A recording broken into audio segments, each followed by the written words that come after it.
Hola amigos, muy buena tarde. Espero que se encuentren muy bien. Su servidor Rodrigo Guerra Wong, titular de este espacio Derecho para Todos, con el gusto de saludarlos en una emisión más, agradeciéndoles su preferencia, agradeciéndoles que nos sigan, que en cada uno de los programas que hemos preparado y publicamos nos acompañen, nos proporcionen información, nos compartan sus dudas, sus comentarios, con la intención de resolver cualquier laguna, cualquier inquietud que les surja sobre los temas que estamos abordando, y también que nos hagan propuestas sobre algunos otros temas que deseen que desarrollemos, como el caso del día de hoy. Antes de platicar del tema que vamos a abordar el día de hoy, me gustaría invitarlos, como en cada ocasión, a que nos sigan en nuestras redes sociales. Recuerden que nos encuentran en Instagram, en Facebook y en YouTube. El programa Derecho para Todos lo pueden consultar en cualquier momento. Y bueno, nunca estará de más el que puedan acceder a la información que planteamos, que compartimos, porque la intención que tenemos es y será siempre la misma: el poder acceder a la justicia, el poder acceder al derecho sin complicación o sin limitante alguna. Pues bien, en la ocasión del día de hoy vamos a platicar sobre un tema procesal, una cuestión, podríamos decir, un tanto técnica, pero que nos han solicitado que abordemos. Esto va enfocado no solamente al público en general, sino a aquellos que están estudiando Derecho, a los propios colegas, compañeros, a los abogados que se dedican a postular, sin importar que sean servidores públicos. También les puede ayudar a este tema, y es específicamente el cómo elaborar un escrito inicial. Pues bien, el hablar de elaborar un escrito inicial puede variar, lo podemos entender desde diferentes ámbitos o materias o ramas del derecho, como bien lo saben. Debemos entender que en cada rama, en cada materia del derecho, pueden surgir controversias. Es decir, si pensamos en materia civil, materia mercantil, materia laboral, materia penal, materia administrativa, materia fiscal, agraria, etc., el derecho sirve para regular la conducta del ser humano en sociedad. Pero ¿qué pasa en aquellos casos en los que no se puede regular la conducta del ser humano en sociedad? Es decir, cuando se encuentra el ser humano frente a sus semejantes, pues siempre van a surgir controversias, van a surgir conflictos. Estos conflictos se tienen que resolver precisamente por un tercero. ¿Cuál es el tercero? Pues el tercero es precisamente la autoridad. Dentro del Estado de Derecho, si hablamos del mundo del derecho, existen autoridades con algunas características específicas que se encargan precisamente de resolver las controversias. De manera general, podemos hablar que las características básicas de las autoridades que se encargan de resolver controversias es competencia y jurisdicción. Por un lado, la competencia se refiere a la facultad de conocer de un tema en particular. Toda aquella autoridad que es competente está facultada para conocer de un tema en particular. La otra característica es la jurisdicción. ¿Qué es la jurisdicción? Es la facultad con la que cuentan algunas autoridades para resolver controversias, para aplicar el derecho. Entonces, solamente las autoridades dotadas de jurisdicción, es decir, las autoridades jurisdiccionales, son las que se encuentran facultadas, reconocidas por el Estado, reconocidas por la ley, para resolver las controversias que se presentan ante ellas. ¿Por qué mencionamos esto? Porque es importante considerar que previo a la presentación de un escrito inicial de demanda, de denuncia, se necesita conocer ante quién la voy a presentar. Entonces, en este caso es recomendable identificar qué autoridad es la que está facultada, tanto por competencia como por jurisdicción, para conocer y resolver la controversia que haré de su conocimiento. Una vez que tengamos identificada la autoridad competente jurisdiccional, el paso siguiente es presentar precisamente el escrito inicial. El nombre del escrito inicial puede variar de acuerdo a la materia. Sin embargo, el nombre común, el nombre más conocido, es demanda. En este caso hablaremos precisamente de cómo hacer una demanda, pero también hablaremos precisamente de cómo hacer una denuncia y en su caso una querella. Estos últimos temas precisamente en la materia penal. Debemos de tomar en consideración que para elaborar un escrito inicial tenemos que apegarnos a la legislación de cada una de las materias, es decir, de cada una de las ramas del derecho en la que vamos a plantear esa controversia. ¿A qué me refiero con esto? Si hacemos valer una controversia en materia civil, pues tenemos que aplicar la legislación civil. Si haremos valer una demanda, en materia mercantil, pues tendremos que acudir a la legislación mercantil. Si hacemos valer un juicio de amparo, por supuesto que tenemos que acudir y basarnos en la ley de amparo. Esto, regresando un poco a lo que acabamos de platicar, significa que como en cada materia surgen controversias, dentro de la legislación de cada materia también encontraremos las formas y requisitos que se deban cubrir para poder plantear un escrito inicial de demanda, un escrito inicial de denuncia o en su caso la querella. Reitero, el nombre común, el nombre genérico es demanda. Incluso hay muchas imágenes, memes, podríamos incluso compartirlo, creo que lo saben bien, en las que de manera irrisoria, de manera de burla, se plantea que se quieren plantear denuncias, se quieren presentar denuncias en materia civil, ¿no? Eso es completamente ilógico y lo sabemos bien en el entendido de que las denuncias y las querellas son en materia penal, aunque, ojo con esto, y es de acuerdo al Código Procesal, sí hay algunas denuncias que se hacen del conocimiento en materia civil, como por ejemplo la denuncia de sucesión. Así lo plantea el propio Código Procesal Civil. Pero bueno, ese simplemente solo es un paréntesis. Si regresamos al tema, si bien debemos de basarnos, como ya lo mencionaba, en el contenido que plantea la legislación procesal de cada materia y que por supuesto es importante ir dominando el contenido del Código Procesal de las materias a las que nos dediquemos, en las que ejerzamos nuestra profesión, no significa que lo debamos memorizar. ¿Por qué? Porque la ley consideremos que es completamente cambiante. La ley cambia día tras día. No significa que reformen los códigos todos los días, pero la ley en general se va transformando a través de las reformas, derogaciones, abrogaciones, e incluso las jurisprudencias, sobre todo con las jurisprudencias. Entonces, no vale la pena casarnos con el contenido del código, con el contenido de la ley, pero sí conocer cuáles son esos elementos, esas esencias de los dispositivos que estipulan cada una de las normatividades de las materias. Muchas veces, incluso desde que empezamos nuestras prácticas académicas a nivel licenciatura, en la carrera de Derecho, y nos empiezan a pedir que hagamos escritos iniciales como demandas, querellas, denuncias, etc., no sabemos por dónde empezar, no sabemos cómo realmente se desarrolla un escrito inicial. Les voy a dar un primer consejo. Tenemos que identificar la materia y una vez que identifiquemos la materia, tendremos que recurrir a la legislación procesal de la materia. Ejemplo, si nos están pidiendo o si debemos desarrollar un escrito inicial en materia civil, pues tendremos que recurrir al Código de Procedimientos Civiles para la Ciudad de México, en el entendido de que, como lo saben, nos basamos en la legislación de la ciudad por encontrarnos aquí. En caso distinto, si nos piden hacer una demanda en materia mercantil, pues bueno, recurrimos a la legislación mercantil, específicamente el Código de Comercio, que en la parte procesal, la segunda parte del código, nos estipula cómo se hace una demanda en materia mercantil. Lo mismo pasa en caso de que nos pidan hacer una demanda de amparo, pues bueno, tendremos que recurrir a la ley de amparo.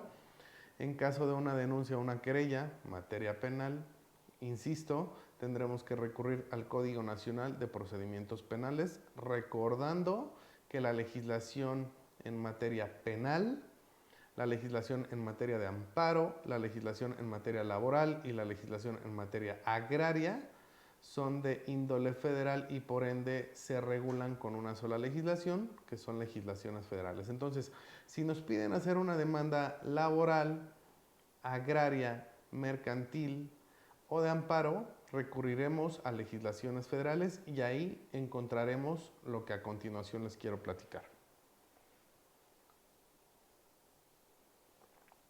Bien. Una vez identificando la legislación procesal de cada una de las materias, el paso siguiente es leer, revisar el contenido de esa legislación e identificar si dentro de esa legislación se nos dice cuáles son los requisitos para hacer un escrito inicial. Yo les anticipo que en todas las legislaciones procesales nos explican cómo hacer una demanda. Esto de verdad creo que es parte de mi primer consejo. No debemos de preocuparnos en cómo hacer una demanda cuando la propia legislación nos dice qué es aquello que indispensablemente debe de contener nuestro escrito para poder hacer el escrito inicial, la demanda, la denuncia o la querella. En un ratito les platicaré de algunos ejemplos de esto. Entonces, podemos ir tomando en cuenta algunos aspectos importantes de lo que estamos platicando. Algunos de estos aspectos son identificar cuál es la autoridad jurisdiccional y competente, identificar en qué materia estamos actuando, recurrir como punto número 3 a la legislación procesal de la materia específica y cuarto, dentro de esa legislación procesal, identificar si existe uno o varios artículos en los que se nos diga cuáles son los requisitos para llevar a cabo un escrito inicial de demanda, denuncia o querella. Espero que hasta ahí no tengan ninguna duda. En caso de que tengan dudas, recuerden que los estamos leyendo, iremos respondiendo todas aquellas que nos plantean a través de las redes sociales y si no nos da el tiempo suficiente dentro del programa, por supuesto que me comprometo a revisarlas después. Bueno, ya hemos desarrollado 4 puntos. Lo siguiente sería, una vez que identificamos que dentro de cada legislación se estipula cuáles son los requisitos para poder hacer un escrito inicial, pues hay que advertirlos, hay que comprenderlos, hay que revisarlos y empezar a desarrollarlo. Hay preguntas, dejando a un lado precisamente esos requisitos, sobre en qué tipo de hoja debo trabajar, si es hoja carta, si es hoja oficio, si trabajo a una cara, si trabajo a 2 caras, el tipo de letra, el tamaño de letra, etc. Este va a ser parte del segundo consejo, del segundo elemento que quiero abordar.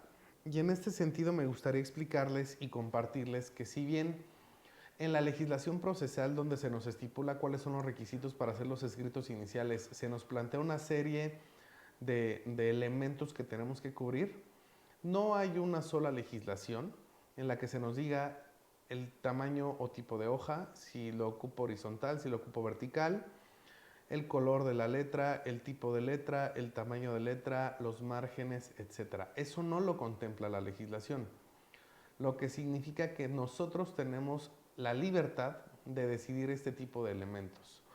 Ustedes pueden elegir el tamaño oficio o el tamaño carta, si trabajan a una cara o a 2 caras, si trabajan con un tamaño 10, 11, 15, 20 de letra, el tipo de letra, etc. Pero la recomendación, el formalismo, lo tradicional es trabajar en hoja oficio. Les recomiendo que la letra sea considerable para que no se genere un cansancio al lector. Entre un tamaño 10 y un tamaño 13 aproximadamente creo que es muy cómoda su lectura. Traten de dejar espacios en cada renglón. En lo particular nosotros aquí en el despacho en Guerra Wong y Asociados Abogados ocupamos dobles espacios entre cada renglón. Elegimos el tipo de letra, el tamaño de letra número 11. Elijan su tipo de letra. Es completamente importante esto. El tipo de letra debe ser claro. No busquen formatos garigoleados, cursivas, Comic Sans. Ese tipo de tipos de letra, olvídenlos. Tradicionalmente, pues un Arial, un Tahoma, un Calibri, este tipo de letras son muy comunes y son completamente claras y legibles. Entonces, yo les recomendaría que eligieran este tipo de letra. Y si me regreso un poco, es hoja tamaño oficio, a doble espacio, un tipo de letra entre 10 y 13, aunque 13 se me hace ya demasiado, pero bueno, es muy respetable. Y un tipo de letra Arial, Tahoma o Calibri. Espero que hasta aquí no tengan ninguna duda. Ojo, una vez que ustedes hayan elegido el tipo de letra, el tamaño de la hoja, el formato de su hoja, etc., Algo que les voy a recomendar es que no cambien estos elementos en cada escrito que hagan. Ustedes deben de identificar y deben de encontrar su propio estilo, su formato propio y háganlo realmente propio. Es decir, que todos aquellos escritos que ustedes realicen, los realicen ya con ese formato. Un ejercicio que yo hago con mis alumnos de universidad y de posgrado es precisamente esto, el dejarles que ellos elijan un tipo y un tamaño de letra y un formato y tamaño de hoja. ¿Para qué? Para que desde la universidad, desde que están practicando académicamente, ya tengan su formato. Y ya sobre ese formato simplemente se van perfeccionando algunos elementos, pero ya saben con qué formato siempre van a trabajar. Les quiero compartir otro ejemplo del despacho. Aquí trabajamos con la letra Tahoma, pero para transcripciones ocupamos Calibri. Todo se ocupa en tamaño número 11, a doble espacio, salvo las transcripciones. Todo tiene el número de página que lo ponemos en la parte superior del lado derecho, etcétera. Entonces, este tipo de elementos, pues bueno, ya son completamente propios de la oficina. Todos los abogados que trabajamos aquí lo sabemos y tenemos que respetar ese formato porque, como se los digo a mis compañeros abogados y al personal administrativo, esa es la identidad del despacho. Entonces tenemos que casarnos y tenemos que respetar y dar a conocer la identidad de nuestro despacho. Les recomiendo mucho que lo tomen en consideración. Bueno, siguiendo entonces o retomando el tema específico sobre los requisitos que se tienen que cubrir, lo primero que tampoco se estipula formalmente, ojo, no todas las legislaciones de las materias que estamos abordando lo estipulan, es plantear un rubro. ¿Cómo hacemos un rubro de un escrito inicial? En el rubro debemos de plantear el número de expediente, pero al ser un escrito inicial mi recomendación es dejarlo en blanco o expediente por designar. La secretaría, recuerden que los juzgados trabajan por secretarías, algunos trabajan por ponencia, como son las salas o los tribunales colegiados y unitarios. Entonces eso también lo podemos poner. Expediente, secretaría, sala, ponencia.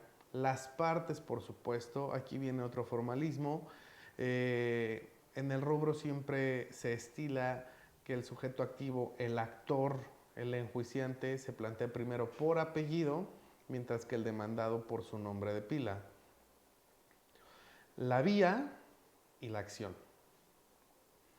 Esto de vía y acción, yo se los comparto como ponerle nombre y apellido a su propio juicio, a aquello que están haciendo valer, a la controversia que están planteando. ¿Por qué lo digo? Porque no es correcto plantear una vía sin plantear el tipo de juicio, o no podemos plantear un juicio sin plantear la vía. Si nos toca la suerte o la fortuna o la desventaja, como lo quieran ver, de que ese escrito inicial recaiga ante un juzgado sumamente técnico, nos pueden prevenir por no plantear la vía o por plantearla de manera incorrecta. Nos pueden prevenir por no plantear de manera correcta el tipo de juicio, la acción que vamos a hacer valer. Entonces, sí es importante identificar la vía, y por la vía me refiero a plantear si es una vía de controversia del orden familiar, una vía ordinaria civil, oral civil, ejecutiva, ejecutiva oral, ejecutiva mercantil oral o ejecutiva civil. No sé, eso tenemos que entenderlo como la vía constitucional, juicio, amparo directo, juicio, amparo indirecto, etc. Entonces las vías pueden ser distintas, pero la vía está relacionada con el juicio. Puedo plantear una vía ordinaria civil y mi juicio es incumplimiento de contrato. Puedo plantear una vía de controversias del orden familiar y mi juicio sería de alimentos, de guardia y custodia, de convivencias y visitas, etc. Puedo plantear la vía ejecutiva mercantil y mi juicio es la acción cambiaria directa. Entonces necesitamos plantear tanto la vía como el juicio. Después de plantear el rubro, debemos de referir a qué autoridad va dirigido nuestro escrito. Recuerden que la autoridad la tuvimos que identificar previo a la presentación del escrito, porque también depende la acción que voy a hacer valer ante quién la voy a dirigir. Si bien una controversia en materia civil va a ser del conocimiento de una autoridad civil, no significa que todo va a ser ante la misma autoridad. Puede ser un juez civil puede ser un juez oral civil, puede ser un juez de cuantía menor en materia civil. Entonces, tenemos que identificar bien la controversia, pero también bien la autoridad, porque tenemos que señalar la autoridad de manera completa. Algo que también recomiendo, sin tener que alargarse o plantear ideas o información innecesaria, es que especifiquen muy a detalle cuál es la autoridad a la que va dirigido su escrito. En el caso, les recomiendo que si el juez es familiar, ok, es un juez familiar en turno, en este caso, dependiente o del Poder Judicial de la Ciudad de México, si es una controversia en el ámbito local. Entonces, esto de verdad, independientemente de hacer bien, de que se vea bien su escrito, va a ser muy claro para las autoridades. Tomen en cuenta que mientras más claros sean sus escritos, pues va a ser mucho más sencillo para las autoridades el concederles el derecho que están requiriendo, el concederles ese requerimiento o el acceder a que se requiera a otro a cumplir con una obligación. Entonces traten de ser muy claros, muy específicos. Hago una pausa, un paréntesis para recomendarles no ocupen palabras que no conozcan. Tengan siempre a la mano un diccionario de sinónimos y antónimos, pasen el corrector a sus escritos, elijan el idioma de sus escritos en los archivos de texto para que puedan identificar sus errores. Y esto les va a permitir entonces que sea completamente legible, completamente claro y comprensible sobre todo lo que están planteando. Después de plantear a la autoridad a la que va dirigido, tenemos que presentarnos. ¿A qué me refiero con presentarnos? La presentación es plantear quién está promoviendo, acreditar la personalidad de aquel que está promoviendo. Tomen en cuenta que se puede promover por propio derecho o en su caso se puede promover por representación legítima, que en este caso puede ser representar a un menor de edad, aquellos que tengan la guardia y custodia o la tutela, representar a un enfermo como lo hace el curador, o representar a un tercero a través de un poder, que sería el apoderado legal. Hay muchas maneras de acudir a juicio, por sí o por interpósita persona. Es decir, promuevo por propio derecho o promuevo en representación de alguien. Sin importar si promueves por propio derecho o en representación de alguien, tienes que acreditar esa personalidad. ¿Cómo se acredita la personalidad? Lo más sencillo es con la credencial para votar o con el pasaporte, si es que se promueve por propio derecho. Si promuevo en representación de mis hijos, tengo que acreditar la afiliación de ellos conmigo o viceversa con el acta de nacimiento respectiva y con la identificación mía o del padre en este caso también respectiva. Si voy a promover un escrito en representación de alguien, tengo que acreditar bajo qué carácter lo estoy representando. Y en estos casos lo más común es contar con un poder emitido por notario público. Poder notarial para pleitos y cobranzas, si es que realmente quiero promover un juicio en representación de mi poder dante. Una vez que te acreditaste, una vez que te presentaste y que acreditaste tu personalidad, debes de señalar un domicilio.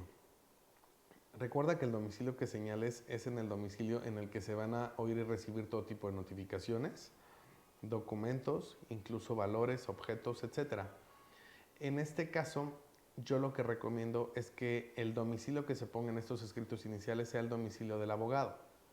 Si se pone el domicilio del abogado, vamos a evitar riesgos de que se efectúe, se celebre alguna notificación en el domicilio de mi cliente y el domicilio, por no encontrarse, por desconocer de los plazos, de los procesos, etcétera, no nos informa en tiempo y si nos están requiriendo el cumplimiento de algo en el ámbito jurisdiccional, no lo cumplamos en su tiempo, nos desechen demanda, perdamos derechos, precluyan nuestros derechos en juicio. Entonces, lo recomendable siempre será poner el domicilio del abogado, el domicilio procesal, ¿ok?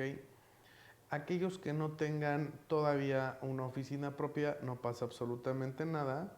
Pongan su domicilio personal, pongan el domicilio de casa, en el entendido de que será en el que realicen todo tipo de prácticas y diligencias, pero considerando que ustedes son los mandatarios judiciales. Eso es importante. Hablando del domicilio, Creo que también resulta importante que consideremos que a consecuencia, cuidado con esto, que a consecuencia de la emergencia sanitaria, aun cuando esto se estilaba desde mucho tiempo atrás, ya no solamente basta con poner un domicilio procesal real, es decir, un domicilio de una ubicación física.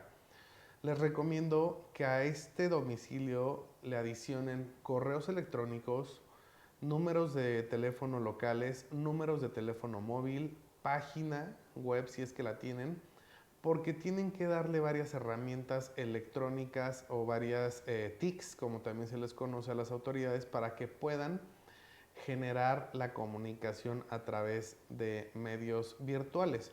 Esto le va a dar mucho más celeridad a sus casos. Entonces, señalen correos, señalen teléfonos fijos, teléfono móvil también, pero algo que también les recomiendo es que muchas autoridades ya nos piden, y aunque no se los pidan, háganlo ustedes, un teléfono para recibir mensajes a través de plataformas de comunicación como es WhatsApp, como es Telegram, como son mensajes SMS, etcétera, Invoice, incluso en su caso. Agreguen adicionalmente a esto, y reitero, es parte de lo novedoso del derecho, si cuentan con firma electrónica o con un correo reconocido en el ámbito local, sea cualquier entidad federativa o en el ámbito federal, todo esto plantéenlo. ¿Para qué? Para que la comunicación sea completamente virtual. A raíz de que ustedes lo planteen, pues bueno, van a recibir todo tipo, muchas gracias, van a recibir todo tipo de notificaciones, incluso en su propio correo electrónico. Voy a responder una pregunta que nos hacen. Si yo no cuento con un abogado ni con computadora, ¿qué puedo hacer? Bueno, la primera pregunta es, tomen en cuenta que hay muchas materias en las que no puedo acudir a juicio, no puedo acudir a plantear una controversia si no estoy debidamente representado por profesionista en derecho. ¿Por qué? Por su propio bien.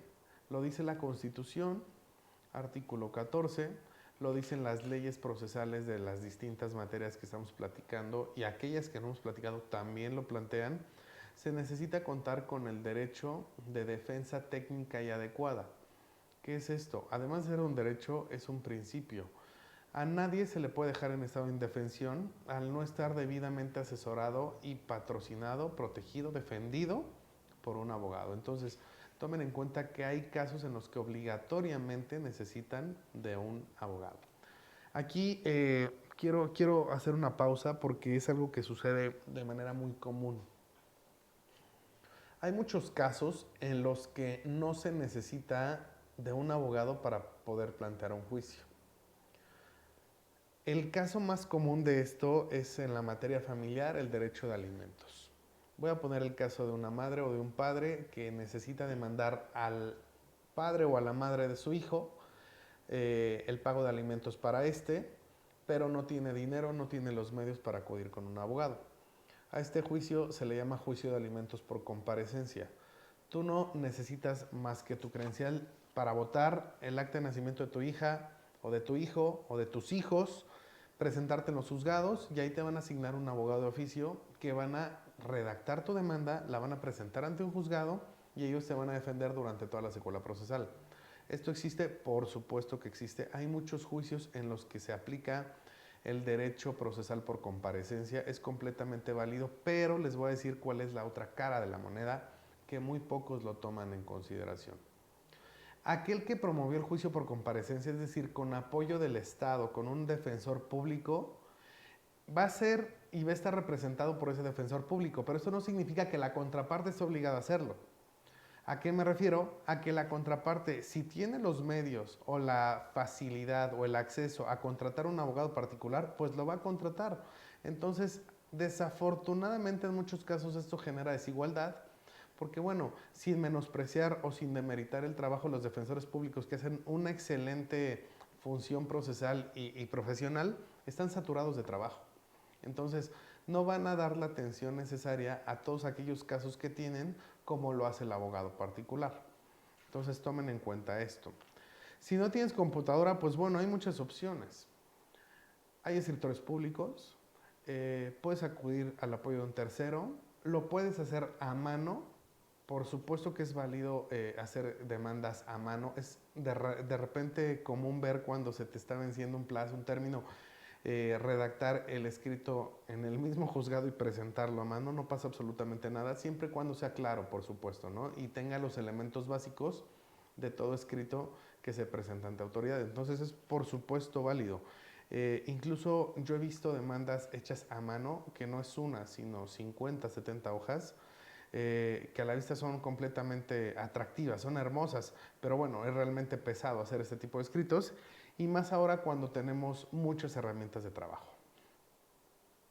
¿Tiene la misma importancia un escrito hecho a mano que un escrito hecho a computadora? Pues realmente sí. La importancia es para el que la hizo, ¿no? Tal vez es un orgullo, es un logro hacer una demanda a mano. Yo en lo particular nunca lo he hecho. He hecho escritos a mano, sí, pero no escritos iniciales. Pero bueno, es exactamente igual, tiene el mismo valor ante la ley, si esa es la pregunta. Si un juez valora de la misma manera una demanda hecha a mano o una demanda hecha a través de un archivo de computadora, es exactamente igual. No importa el color, insisto, no importa el tipo de letra, no importa el tamaño de la letra, siempre y cuando sea legible, claro, y quede completamente viable lo que está solicitando. Entonces, no se preocupen por este tipo de situaciones, pero bueno, creo que ya hay mucho más acceso a herramientas electrónicas, aun cuando la mayoría de la sociedad en general no puede acceder a ellas, hay manera de que a través de un tercero puedan acceder. Entonces, sí se los recomiendo. Ok. Cualquier otra duda, quedo atento. Bueno, ya platicamos del rubro, ya platicamos de la autoridad, ya platicamos de plantear quién promueve el escrito, acreditar la personalidad de esta persona o de estas personas, porque recuerden que se puede promover a nombre de uno o de varios. Puedo ser un actor y existan varios demandados, codemandados. Podemos ser varios actores contra un demandado, podemos ser varios actores, varios demandados. No hay ningún problema. De todos o de cada uno de estos se tiene que acreditar la personalidad con el documento idóneo. Después de eso, señalar el domicilio procesal para oír y recibir todo tipo de notificaciones, documentos, valores, objetos. Agregar correos electrónicos, teléfonos fijos, teléfono móvil, página web, mensajería instantánea como WhatsApp, como Telegram, como SMS, etcétera. Invoice también se los mencionaba. Y después de esto tenemos que hacer la introducción precisamente de lo que vamos a plantear. Es aquí esta parte en la que debemos de señalar cuál es el fundamento recomendable, ocupar fundamento, y en este caso yo les recomiendo que ocupen por lo menos fundamento de la materia en la que están trabajando, en la que están actuando, pero también fundamento supremo. En lo particular, nosotros ocupamos Convención Americana de los Derechos Humanos, Pacto San José, Constitución Federal, Constitución Local, Ley Sustantiva y Ley Adjetiva de la materia. Son las básicas para cada uno de nuestros escritos. Pero si tenemos que agregar otro tipo de legislaciones, por supuesto que las agregamos. La ley para erradicar la violencia contra la mujer, la ley de los derechos de las niñas, niños y adolescentes de la Ciudad de México, o la federal o del Estado de México, la Ley General de Títulos y Operaciones de Crédito, etc. O sea, depende de la circunstancia en la que nos encontramos, tenemos que plantear todo el fundamento. Planteemos el fundamento, no transcriban artículos, muy importante. No es necesario transcribir artículos porque el mismo acceso al artículo o al fundamento de derecho que tenemos nosotros también lo tienen las autoridades. Platicando con varios colegas que son servidores públicos de diferentes ámbitos y de diferentes dependencias, se les hace a algunos, ojo, lo aclaro, hasta una falta de respeto que le transcribamos un artículo, porque es o evidenciar que ellos no pueden, o intentar evidenciar, mejor dicho, que ellos no pueden acceder a la ley o que no conocen la ley, cuando deben de ser doctos en la materia, en el proceso, en el derecho, para poder estar conociendo ese tipo de situaciones. Entonces, no es necesario transcribir artículos, no es necesario transcribir jurisprudencias, y también hago el paréntesis para mencionarlo. En el caso de las jurisprudencias basta con mencionar los datos de localización, que es el rubro, el número de localización, con eso es más que suficiente. Datos de localización y rubro no van a tener ningún problema para que se pueda identificar la tesis o la jurisprudencia a la que están acudiendo. Planteamos el fundamento. Una vez que planteamos el fundamento, mencionamos a qué acudimos con fundamento en los artículos tales. Insisto, recomendable empezar por jerarquía, convención o constitución, ley sustantiva, ley adjetiva, etcétera. Vengo a demandar, vengo a solicitar, vengo a requerir, etcétera, de quién debemos plantear si es una controversia entre particulares o entre particular frente al Estado, es decir, uno contra otro, si hay un sujeto activo y un sujeto pasivo. Tengo que plantear también el nombre completo del demandado o del requerido, así como el domicilio de este. El domicilio resulta sumamente importante. ¿Por qué? Porque es ahí donde se le va a emplazar. Recordando que el emplazamiento es la diligencia en la que se le hará de su conocimiento que está demandado o que está llamada a juicio. Entonces necesitamos poner nombre completo del demandado, domicilio del demandado y después de esto hay que plantear las prestaciones. ¿Cuáles son las prestaciones? Son aquellas acciones que pretendo hacer valer en su contra o aquello que le estoy requiriendo tratándose de una interpelación judicial, una jurisdicción voluntaria. El cumplimiento de pago, la rescisión de un contrato, la disolución del vínculo matrimonial, la guardia y custodia de los menores, el derecho de alimentos, etc. Hay que plantear de manera detallada las acciones que estoy haciendo valer en su contra y qué es lo que le estoy exigiendo, qué es en sí lo que le estoy demandando. Insisto, son las prestaciones. Cada una de las prestaciones debe ser completamente clara, detallada, recomendable con fundamento legal específico, para que se cuente con el sustento necesario. Después de plantear estas prestaciones, lo que sigue es justificarlo a través de mis hechos. Los hechos hay que plantearlos de manera cronológica, de manera pausada y recordar que cada uno de los hechos los tengo que acreditar con documentos o con testigos. Si tengo los documentos, los exhibo. Si conozco e identifico a los testigos, los menciono. Si no cuento con los documentos y justifico el porqué, se lo explico al juez. Cada hecho debe ser solamente una idea. Cada idea es un hecho.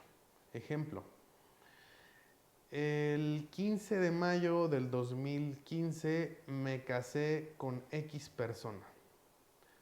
Lo anterior lo acredito con el acta de matrimonio correspondiente. Este ejercicio nos advierte que en una sola idea es la forma adecuada de plantear un hecho. No puedo plantear varias ideas en un solo hecho. Cada idea forzosamente es un hecho y cada idea la debo de probar. Si estoy planteando que me casé, debo de acreditarlo con algo. En este caso, la manera idónea de acreditar un matrimonio pues es precisamente con el acta de matrimonio expedida por el registro civil. Si lo que quiero plantear es que en una fecha falleció X persona, lo planteo de la misma manera. El día 10 de diciembre del año 2020 falleció X persona. Lo anterior lo acredito con el acta de defunción correspondiente. Insisto, si los hechos los debo acreditar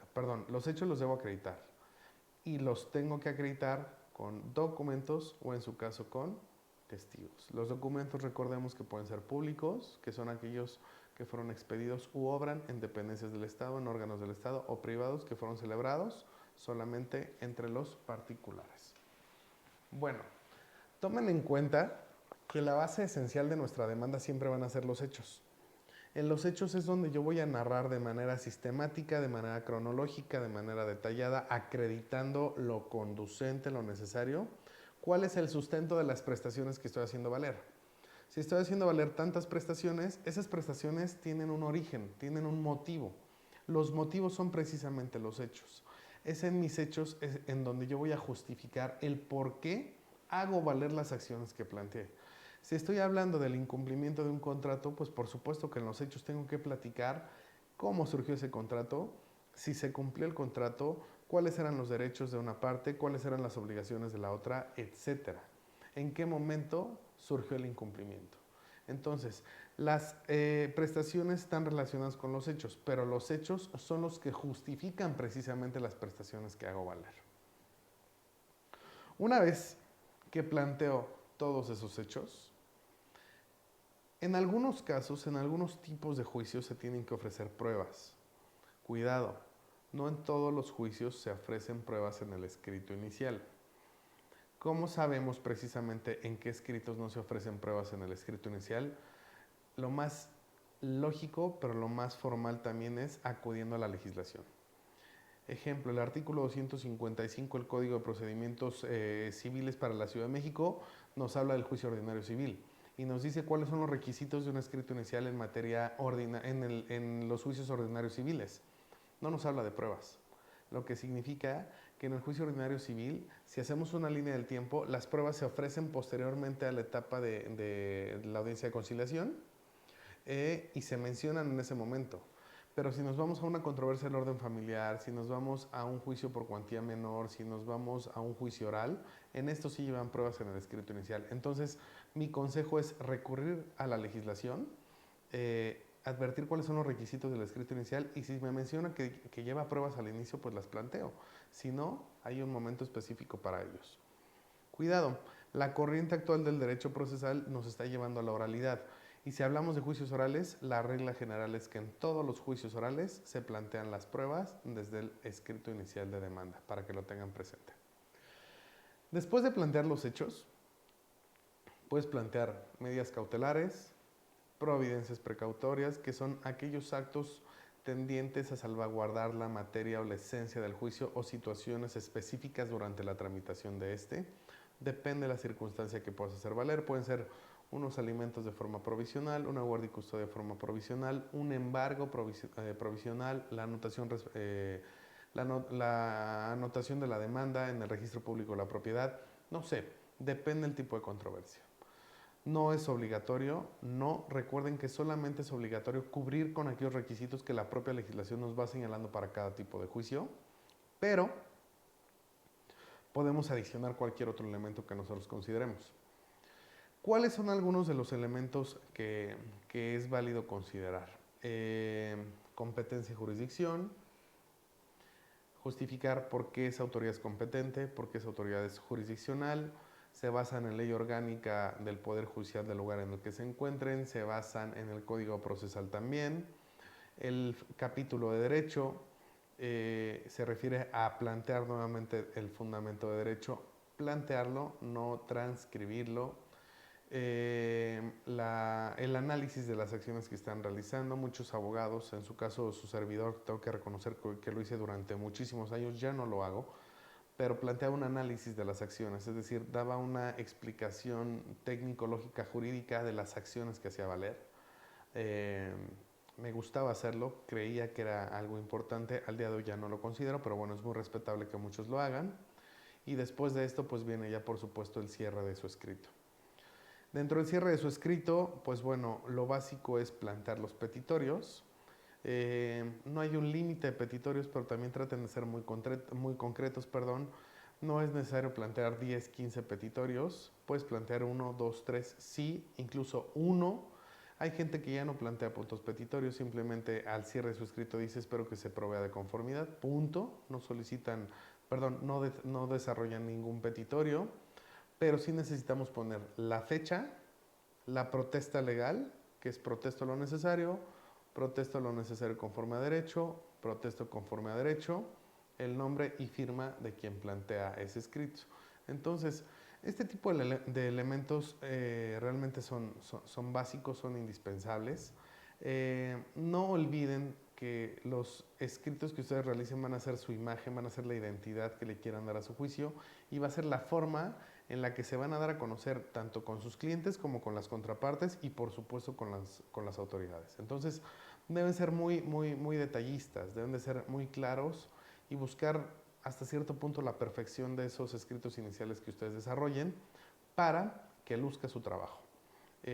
Insisto, la oralidad nos lleva a una corriente distinta, pero aún en la oralidad los juicios inician con un escrito, sea demanda o sea contestación, esas siempre son por escrito, entonces es ahí donde debemos de explotar este tipo de herramientas.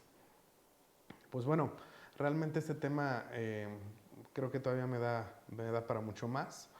Podríamos desarrollar más ideas, pero quería compartirles lo básico, lo esencial, para que ustedes lo conocieran.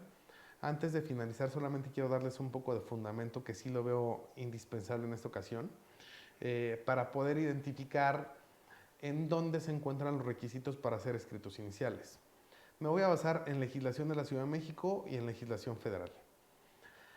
Empiezo con Código Procesal de la Ciudad de México, artículo 255, requisitos del juicio ordinario, de la demanda en juicio ordinario civil, 260 es la contestación del juicio ordinario civil, 470 del juicio especial hipotecario, 790 de la sucesión testamentaria, 799 de la sucesión legítima o intestamentaria, 942 y 943 es la controversia del orden familiar, el 980 es el juicio oral civil y el 1033 es el juicio oral familiar.